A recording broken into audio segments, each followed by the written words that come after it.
साथियों अस्सलाम वालेकुम। डॉक्टर मोहसिन मिघाना आपकी खिदमत में हाजिर है। आज मैं अपना एक तंज़ो मज़ाह पे मबनी मज़मून ईदी आपकी खिदमत में पेश कर रहा हूँ। ये ईदी जो है ये मेरी किताब भाग डॉक्टर भाग उसमें शामिल है, जो कि संगरी पब्लिकेशंस ने शाये की थी। मज़मून का उन्वान है ईदी। कहाँ जा रहे हो? पुलिस वालों ने मोटरसाइकिल सवार को रोका। जी घर जा रहा हूँ। वो डरते डरते बोला, किसके घर जा रहे हो? जी मैं अपने ही घर जा रहा हूँ। अच्छा ज़रा साइड पे मोटरसाइकिल लगाओ। जी मैंने क्या गलती की है? गलती के बच्चे लाइसेंस दिखाओ। जी ये है लाइसेंस। पुलिस वाला लाइसेंस देख के भी मायूस नहीं हुआ। कहने लगा, तुम्हारे इशारे ठीक नहीं हैं। जी ठीक हैं। मोटरसाइकिल वाले ने कहा, इशारे समझते हो? जी हाँ, इंडिकेटर हैं, उनको इशारे कहते हैं। मैं इन इशारों की बात नहीं कर रहा। दूसरे इशारे समझते हो? क्या मतलब है? 2 दर्जन मोटरसाइकिल जो हमने रोके हुए हैं, भला क्यों रोके हुए हैं? वो कहने लगा, उन्होंने कोई गलती की होगी। पुलिस वाला बोला, तुम तो बिल्कुल बेवकूफ़ हो, इशारे भी नहीं समझते। बच्चे कल ईद है और हम ईदी इकट्ठी कर रहे हैं। वो बोला, क्या ईद पे आपको तनख्वाह नहीं मिलती? तू ज़्यादा बातें ना कर और हमारा वक्त ज़ाया ना कर, ईदी दे और घर जा। वो कहने लगा, मेरे पास तो ये 50 रुपए ही बचे हैं, बाकी मैंने बहनों के लिए चूड़ियाँ ले ली हैं। चल इधर 50 ही पकड़ा। अब हम इतने जालिम भी नहीं कि चूड़ियाँ भी रख लें। कहते हैं कि पुलिस वाले तो खामखा बदनाम हैं। यहाँ तो सब ही ईदी लेने के चक्कर में होते हैं। खैर ये कोई गलत बात ही नहीं, लेकिन हर एक का ईदी लेने का अपना तरीका होता है। कोई डंडा दिखा के ईदी ले लेता है तो कोई प्यार से, और फिर मांगने वालों की यलगार अपनी जगह। कई जगह तो अपनी इज़्ज़त बचाने के लिए कुछ टूटे हुए पैसे, बल्कि टूटे हुए नोट, क्योंकि कोई गदागर सिक्के तो लेता ही नहीं कि इसमें उसकी इज़्ज़त नफ्स मजरू होती है। टूटे हुए पैसे लिखना भी अब महज मुहावरतन रह गया है, या रेज़गारी से भी तस्वुर टूटे हुए सिक्कों का जाता है। अब तो गदागरों का मेयारे गदागरी भी मेयारे शहनशाही से कहीं कम नहीं दिखाई देता। इधर ईद की छुट्टियां हुई और इधर बड़े बड़े शहर खाली होना शुरू हो गए। लाहौर नहीं रहता, कराची, पेशावर, कोयटा, इस्लामाबाद खाली खाली से लगते हैं। तब मालूम होता है कि कैसे इस पापी पेट का ईंधन भरने के लिए लोग दूसरे शहरों में आकर आबाद होते हैं और यूं बड़े शहरों की रौनकें बढ़ा रहे होते हैं। हर तरफ मुसाफिर ही मुसाफिर नज़र आ रहे होते हैं।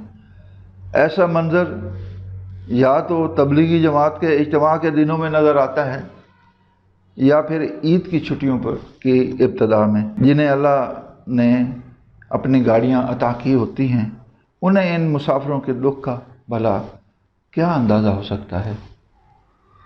बसों वालों ने ईद की खुशी में किराए कई गुना बढ़ाए होते हैं और मुसाफिर बेचारे ये ईदी वाले किराए देने को भी तैयार होते हैं, मगर फिर भी टिकट मिल नहीं रही होती। गवर्नमेंट की अब अपनी ट्रांसपोर्ट हुआ करती थी, वो आहिस्ता आहिस्ता अमले वाले हस्बे तौफीक खा गए।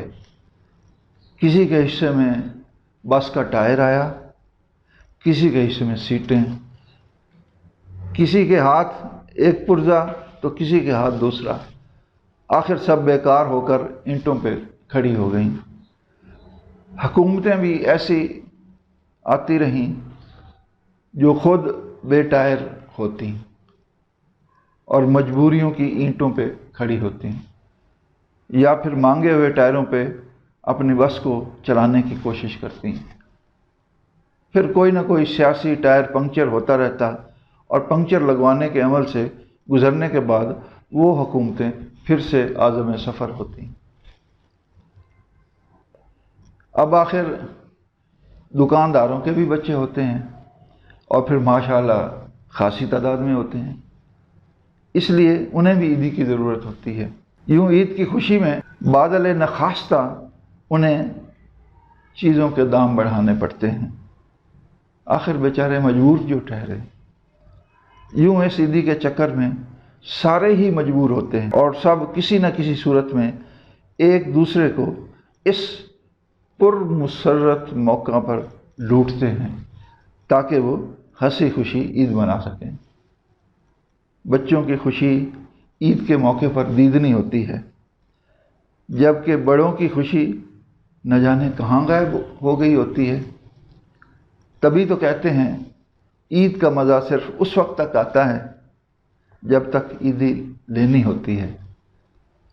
अब जबकि ईदी देनी होती है तो घर का बड़ा बेचारा तो ईद से पहले सहमा सहमा सा नज़र आता है। चेहरे पर मसनूई मुस्कुराहट सजाए सबसे ईद मिलता है और दिल ही दिल में हिसाब कर रहा होता है कि किस किस को ईदी देनी है और कितनी देनी है। यूं यूं जेब खाली होती जाती है, उसके चेहरे की हवाइयाँ उठती जाती हैं। बच्चे बेचारे पूछते हैं, अबू क्या हुआ, आप ईद पर चुपचाप क्यों हैं? तो वो बेचारा कोशिश करके चेहरे पर मुस्कुराहट ला के कहता है, नहीं बेटा, ऐसी तो कोई बात नहीं। यहाँ हर कोई यही कहता है कि क्रिसमस पे तो चीज़ें सस्ती होती हैं, फिर ईद पे महंगी क्यों? हर एक को इसका जवाब पता होता है, मगर ये ऐसा घन चक्कर है कि हम इससे निकल नहीं सकते। ताहम हमारे एक दोस्त इन सब बातों से बेगाना होकर अपने बच्चों समेत ईद पढ़कर ही घर से निकल पड़ते हैं, मुवादा कोई उनके घर ना आ पहुँचे और उन्हें कुछ खिलाना पड़े या मेहमानों के बच्चों को ईदी देनी पड़े। वो हर दोस्त के घर बच्चों समेत जाकर इतने पुरएतमाद तरीके से ईद मिलते हैं कि अगला दोस्त उसके खलूस पर उंगली भी नहीं उठा सकता। फिर वो माशाअल्लाह गले इतने ज़ोर से मिलते हैं कि दूसरे शख्स का दम घुटने लगता है, मगर वो अपनी मोहब्बत की शिद्दत के सबूत पर पहले दूसरे की पसलियों को खड़का के देखते हैं और फिर कड़का के। जब तक एक आज पसली से कड़क की आवाज़ ना आए, वो मोहब्बत के ज़ोर से दूसरे का सीना दबाए रखते हैं। बाद अज़ा उन्होंने 3 दफ़ा गले मिलने की रस्म भी पूरी करनी होती है, चाहे इस अमल में दोनों की नाकें कई बार टकरा जाएं। फिर बच्चों को कहते हैं कि बारी बारी अंकल को सलाम करो और हाँ, ईदी मत मांगना। खैर, ईद पर ईदी समेटना तो किसी हद तक लोग बर्दाश्त कर लेते हैं, मगर ईद सईद गुजरने के बाद भी ये ईदी लेने की आदत लोगों में से जाती नहीं। इन दिनों जो रेट बढ़ जाता है वो कम ही वापस आता है और फिर लोगों को ये ईदी लेने की आदत सी ऐसी पड़ जाती है। और आपको पता है कि बाज़ आदतें ऐसी होती हैं जो लाख छुड़ाए भी नहीं छूटती। बहुत शुक्रिया। उम्मीद है आपको ये आर्टिकल पसंद आया होगा। अगर आपको मेरा ये मज़मून पसंद आया है तो इसे शेयर और लाइक ज़रूर कीजिएगा और हमारा चैनल जो है वो ज़रूर सब्सक्राइब कीजिएगा ताकि आपको हमारी वीडियोज़ मिलती रहें। ईद मुबारक। बहुत शुक्रिया।